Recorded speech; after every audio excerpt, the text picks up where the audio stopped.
Hello everyone, एक बार फिर से आप सबका स्वागत है अपने चैनल बाय इंजीनियर्स में। काफ़ी दिनों से मैं वीडियो नहीं डाल पा रहा था किसी रीज़न की वजह से, लेकिन अब हम रेगुलर फिर से इस क्लास को करेंगे। हम चैप्टर 4 स्टार्ट कर दिया था, जो था हमारा कार्बन एंड इट्स कंपाउंड, जिसके अंदर हमने इसका इंट्रोडक्शन किया था, जिसमें हमने समझा था कार्बन कैसे बॉन्ड बनाते हैं, डबल बॉन्ड, ट्रिपल बॉन्ड, इन बॉन्ड्स वगैरह के बारे में थोड़ा बहुत हमने बेसिक सा पढ़ा था। अब हम चैप्टर को आगे लेके जाते हैं और हम चैप्टर में देखते हैं आगे क्या है। और आज हमारा टॉपिक है एलोट्रोप्स ऑफ कार्बन। एलोट्रोप्स क्या होता है, एलोट्रोप्स के बारे में हम आज पढ़ेंगे। सबसे पहले एलोट्रोप्स क्या होता है कि कार्बन है ना, कार्बन की नेचर क्या होता है, different form of in nature but widely varying physical properties. मतलब ये क्या होता है कि अलग अलग फॉर्म में कार्बन नेचर में पाया जाता है और इनकी फिजिकल प्रॉपर्टी क्या होती है, सबकी अलग अलग होती है। आए समझ में कि कार्बन नेचर के अंदर अलग अलग तरीके से पाया जाता है और उनकी सबकी फिजिकल प्रॉपर्टी अलग होती है। केमिकल प्रॉपर्टी सबकी सेम है क्योंकि सब किससे बने, कार्बन से, लेकिन उनकी फिजिकल प्रॉपर्टी कोई हार्ड है, कोई सॉफ्ट है, किसी में करंट पास हो रहा है, किसी में नहीं हो रहा है, ऐसे करके उनकी फिजिकल प्रॉपर्टीज अलग अलग हैं। अब हम ऐसे ही कुछ एग्जांपल लेते हैं। जैसे सबसे अच्छा एग्जांपल है डायमंड और ग्रेफाइट। डायमंड और ग्रेफाइट दोनों बने किससे हैं, कार्बन से, लेकिन दोनों की जो प्रॉपर्टीज है वो एकदम डिफरेंट डिफरेंट है। जैसे कार्बन है, कार्बन बना डायमंड और ग्रेफाइट से, तो डायमंड के बारे में पढ़ते हैं। डायमंड क्या होता है, each carbon atom bonded to carbon atoms to 4 carbon atoms. मतलब हर एक कार्बन एटम किससे जुड़ा होगा, 4 अदर कार्बन एटम। और रिजिड कौन सा स्ट्रक्चर बनाता है, 3D स्ट्रक्चर।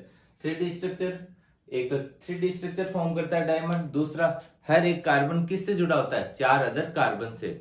मतलब इसका स्ट्रक्चर कुछ ऐसा होता है कि एक कार्बन एटम है वो 4 कार्बन एटम से जुड़ा होगा, फिर वो 4 से जुड़ा होगा, ऐसे करके हर कार्बन एटम 4 कार्बन एटम से जुड़ा रहता है। ठीक है, लेकिन ग्रेफाइट में हम क्या देखते हैं, graphite each carbon atom is bonded to 3 other carbon atoms in a same plane. इसके अंदर कैसा स्ट्रक्चर होता है, सेम प्लेन, यानी कैसा, 2D स्ट्रक्चर। इसमें 2D स्ट्रक्चर होता है और इसके अंदर कितने होते हैं, हर एक कार्बन 3 कार्बन एटम से जुड़ा होता है। और ये कैसा स्ट्रक्चर बनाता है, हेक्सागोनल। हेक्सागोनल समझ में आता है ना, हेक्सागोनल नाम से पता चल रहा है, जिसकी क्या हो, 6 भुजा हो, जिसकी 6 भुजा होगी उसको क्या बोलेंगे हम, हेक्सागोनल। तो एक तो हेक्सागोनल शेप बनाता है ग्रेफाइट, एक इसमें 3 कार्बन एटम से जुड़ जाए हर कार्बन एटम। और इसका ये कैसा बनाता है, सेम प्लेन स्ट्रक्चर बनाता है। और जो डायमंड होता है वो कैसा स्ट्रक्चर बनाता है, 3D स्ट्रक्चर, और 4 कार्बन एटम जुड़ते हैं।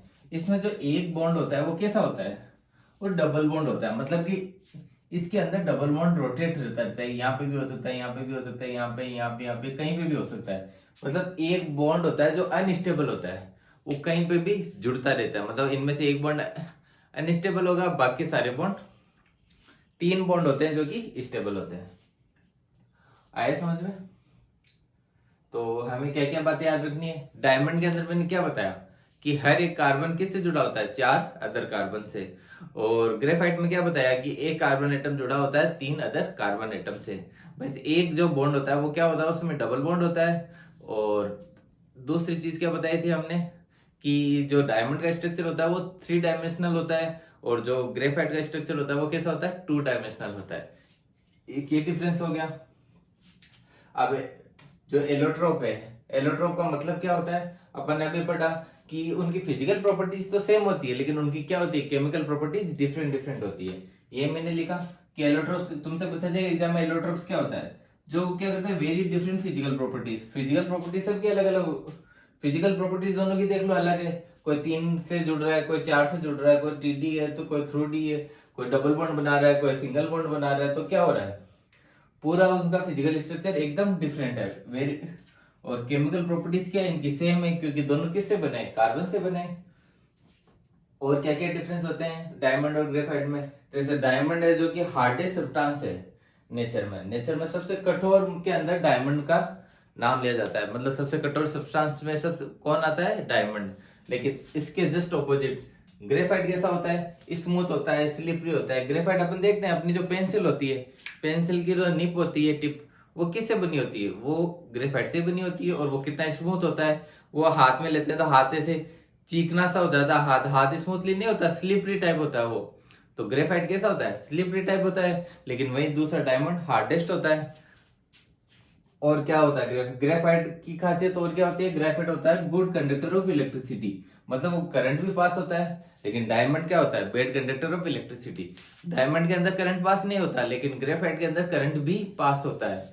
तो देख रहे हो फिजिकल प्रॉपर्टी एकदम अलग अलग है।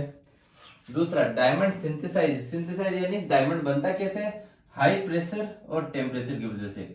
हाई प्रेशर और टेम्परेचर की वजह से कार्बन किस में कन्वर्ट हो जाता है, डायमंड के अंदर। ऐसे करके एक एलोट्रोप और है। एक एलोट्रोप कौन सा है, फ्लोरीन।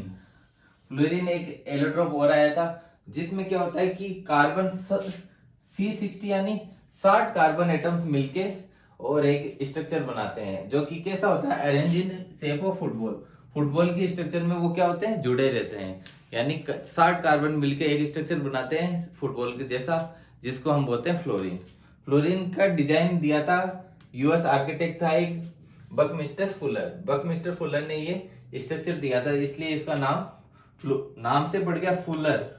फुलर से ही फ्लोरीन, उसने अपना नाम से ही नाम दिया उस स्ट्रक्चर को, जिसको बोलते हैं बकमिस्टर फुलर ने।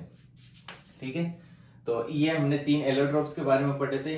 और बेसिकली तुम्हारी किताब में भी ये 3 एलोट्रोप्स के बारे में ही है, जो कि हम अभी स्कूल टाइम पे पढ़ते हैं। इसके बाद हम हायर स्टडीज के अंदर एलोट्रोप्स के बारे की स्टडी करेंगे।